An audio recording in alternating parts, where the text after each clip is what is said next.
chỉ miệp xua nhiệt nhốm thà hay sợ sợ tăng bịt ngày bạc là hốt đó ngày này nhiệt nhôm là lúc nào ta đợt đai hay liệt ở cả đi lại nó quân đó chuồn sập rồi bà sẽ ca bà sợ sập rồi thằng o để lúc quan trò bị chủng ngay lúc ban mơ hay mà chui quan trò ở bậc thăm ca co sang sạc kẹp một này ban chạp rồi ha đời miệng cả đặc nòm đò lạt vây tổ bày lúc miền cách ca trả giang ná lúc mình đất sau một nạ không prang prai bàn ở kia đi giang chạp bầm phật thứ tập buôn khai đấy nhôm bẹp ta thư mình hỏi tới sống bật to bầm bay khai tiết tới trong năm tới thì chẹn tích chầm thôi ta ót tích thôi to ta hỏi ấy hỏi bọn quạt mền nó sống sờ ở sa to cú vấn ạ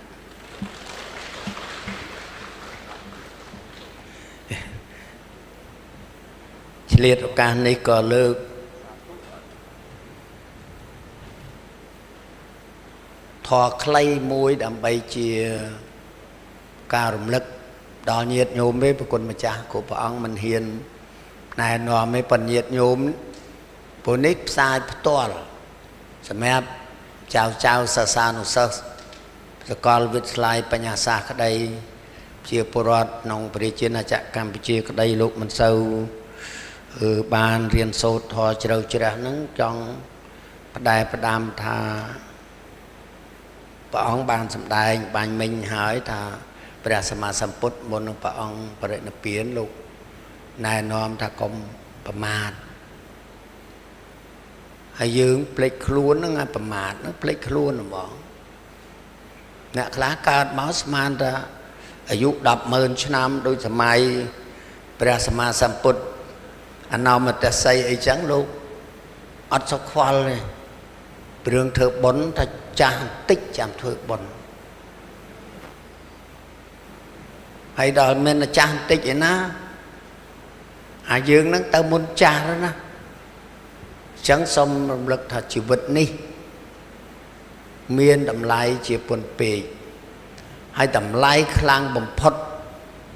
đại ban mà cả đầu non bật tê môi đỏ sòm rốm cứ xuất ra trên đại miên bồn chạc bùa tê sòm rốm ní cứ bật tê Campuchia dương ní ban sốc teng bạ để thán hai để sốc để chạy để chôm chân kế cứ cầm lăng của Phật sát na tổ bay nông năm pi pon nông mà pon 970រហូតដល់1974នោះបាត់ពុទ្ធសាសនាមករយៈបណ្ឌការដែលវិលត្រឡប់ពុទ្ធសាសនាមកវិញនឹងធ្វើឲ្យយើងជាពលរដ្ឋយើងនឹងចូលប្រតិបត្តិច្រើនការបួសមានដល់ជាង 5,000 វត្តមានជាង 5,000 វត្តហើយប្រសង់ប្រមាណជា 6-7,000 អង្គសម្បើមណាក្នុងរយៈពេលដ៏ខ្លីនេះហើយសូមសរសើរប្រគុណម្ចាស់គ្រប់ព្រះអង្គនៅក្នុងព្រះជាណាចក្រកម្ពុជានេះលោកខំប្រឹងគ្រប់ទិសទីទាំងអស់នេះជាការខំប្រឹងប្រែងមួយដែលមានប្រយោជន៍តែខ្ញុំចង់លើកនេះមានគាថាមួយថាជីវតាំងអបាំងជីវតាំងអរោ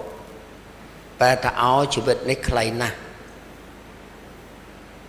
ខ្លីយ៉ាងម៉េចកាលសម័យព្រះសម្មាសម្ពុទ្ធទ្រង់ត្រាស់សម័យកាលនោះអាយុកាលរបស់មនុស្សយើង100 ឆ្នាំទោះបីព្រះអង្គសម្រេចដាក់បតីបរិនិព្វានក្នុងបច្ចុប្បន្នរបស់ព្រះអង្គ80 ឆ្នាំក្តីប៉ុន្តែអ្នកធម្មតាលោកអាចរស់ដល់កាប់100 ឆ្នាំហើយយើងនេះចុះមក100 ឆ្នាំចុះមួយឆ្នាំ100 ឆ្នាំចុះមួយឆ្នាំឥឡូវនោះនៅសឹម74ញាតិញោមទាំងអស់នោះមានច្រើនណាស់អាយុជាង70អញ្ចឹងតាមខ្ញុំស្មានទេពួកខ្ញុំ91ដែរទុកជាអ្នកមាន sầm nang không chầm nào ô ba sợ ba s까 đại bát Phậtศาสนา នៅស្រុកខ្មែរយើងនេះចឹងយើងកុំប្រមាទឧបលោកថាជីវិតយើងនេះខ្លីណាស់ខ្លីក្នុងន័យថាបើយើងមិនបានរៀនសូត្រធម៌មិនបានសាងសិលទានធ្វើបុណ្យស្លាប់ទៅគឺតែវាខ្លីមែនប៉ុន្តែយើងមានសំណាងត្រង់ថាកើតមកទាន់ព្រះសម្មាសម្ពុទ្ធ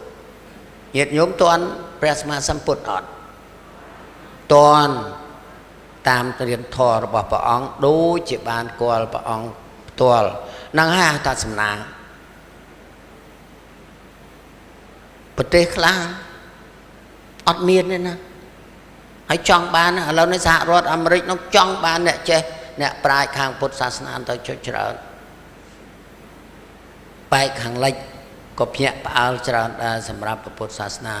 ចឹងយើងមានសំណាងញាតិញោមសូមកុំភ្លេចកូនចៅទាំងអស់នឹងឲ្យរៀនសូត្រពីក្មេង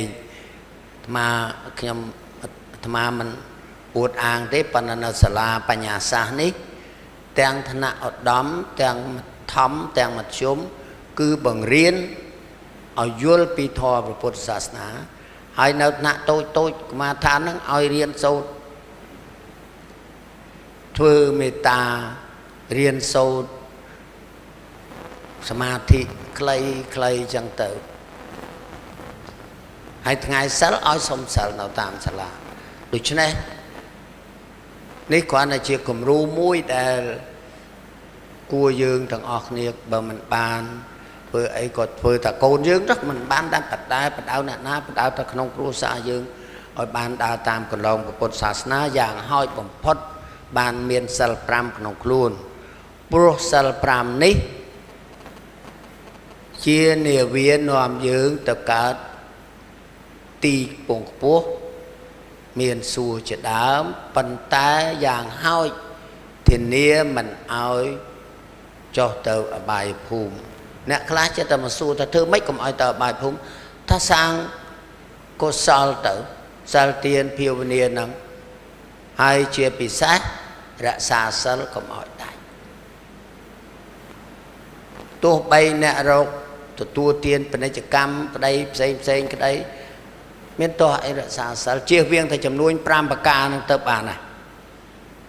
កុំជួញដូរអាវុធកុំជួញដូរមនុស្សកុំជួញដូរសុរាកុំចិញ្ចឹមសត្វលក់កុំលក់ថ្នាំពុលជៀសតែប៉ុណ្ណឹងដើរតាមកន្លងព្រះសម្មាសម្ពុទ្ធបានអញ្ចឹងអត់ទាន់យឺតទេជីវិតនេះមានតម្លៃហេតុអីបាទជីវិតយើងមានតម្លៃពីព្រោះយើងកំពុងរស់នៅសប្តាហ៍នេះដោយសារបុណ្យចាស់លោកហៅថាកម្មចាស់គឺកុសលកម្មដែលសាងពីជាតិមុនមកបូកជាមួយកុសលកម្មដែលយើងធ្វើនៅក្នុងជាតិនេះញាតិញោមយល់ហើយកម្មប៉ុន្តែខ្លះឬសូត្រកម្មនឹងភ័យ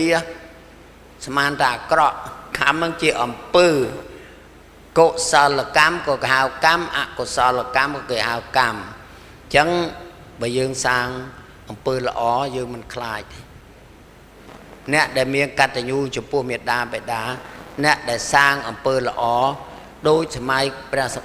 សម្មាសម្ពុទ្ធអនមតសីលោកមានបរិសម្នាក់ថែទាំឪពុកម្ដាយខ្វាក់ភ្នែកទាំងសងខាង 100000 ឆ្នាំញោមអាយុកាលនោះ 100000 ឆ្នាំអត់បានធ្វើបុណ្យអីសោះប៉ុន្តែសំណាងល្អបានទទួលធម៌ពីព្រះអគ្គសាវករបស់ព្រះអនមតសីឲ្យទន្ទិញតែមួយឃ្លាទេ3ឃ្លាសំទោសហើយញាតិញោមចេះទាំងអស់ពេលសមាទានសិលយើងទទួលត្រៃសរណគមមានពុទ្ធាំងសរណង្ឃឆាមិធម្មំសរណង្ឃឆាមិសង្ឃំសរណង្ឃឆាមិ3ដងហើយបើយើងថាច្រើនជាងដងរត់តែប្រសើរបរោះនោះអស់ចេះធម៌អីទេគុណម្ចាស់ទន្ទិញតែប៉ុណ្ណោះហើយលៀងលមុខពុកម្ដាយថែទាំរហូត 10,000 ឆ្នាំបុណ្យនោះបុណ្យមហាបុណ្យអញ្ចឹងបានថាសិលត្រៃសនៈគុំនឹងសិលណារតនៈប្រតកែវដ៏ថ្លៃកែវទាំង3គុណកែវទាំង3ហ្នឹងគឺគុណព្រះពុទ្ធព្រះធម៌ព្រះសង្ឃគាត់នៅទន្ទិញប៉ុណ្ណឹងញោមជឿដល់គាត់ស្លាប់ទៅកើតអីកើតជាព្រះអិន800ជាតិជាប់គ្នា308,000នេះខ្ញុំកណាភ័យតោវាវះដែលមួយថ្ងៃនេះវានេះពុំបានបញ្ជាក់ហើយបន្ទាប់ពីហ្នឹងស្ដេចចក្រពត្តិ500ជាតិជាប់គ្នាស្ដេចចក្រពត្តិនោះគឺមានស្ដេចតែមួយទេមកចម្ពូទ្វីបអញ្ចឹងនេះគឺសំខាន់ណាស់ការរក្សាធម៌នេះញាតិញោមជួយមកនេះមិនមែនអាត្មាណែនាំអីទេប៉ុន្តែសូមផ្ដាំផ្ញើដល់បាសកបាសិកាសិស្សគុណរបស់អាត្មានៅឆ្ងាយដែលបានមកនេះឲ្យសូមប្រតិបត្តិតាមហើយសង្ឃឹមថាបន្តិចទៀតយើងរៀបចំសាលាបានស្រួលនឹងជើញញាតិញោមមកកាន់ទីមណ្ឌលថ្មីនេះអត្តពុទ្ធកសក្យបុត្រអន្តរជាតិពួកបង្ហាញថ្ងៃនេះគឺប្រសង់ធំដែលលោកមកសម្ដែងធម៌ព្រានបដៅនេះគឺសុទ្ធតែប្រសង់មហាសង្ឃដែលនិមន្តមកពីអន្តរជាតិខ្ញុំខ្ញុំសិលការនេះសម្ដែងអំណរគុណដល់គណៈកម្មការរៀបចំបុណ្យមានលោកចៅសមណៈលោកកូនសមណៈជាដើមជាអ្នកខំប្រឹងប្រែង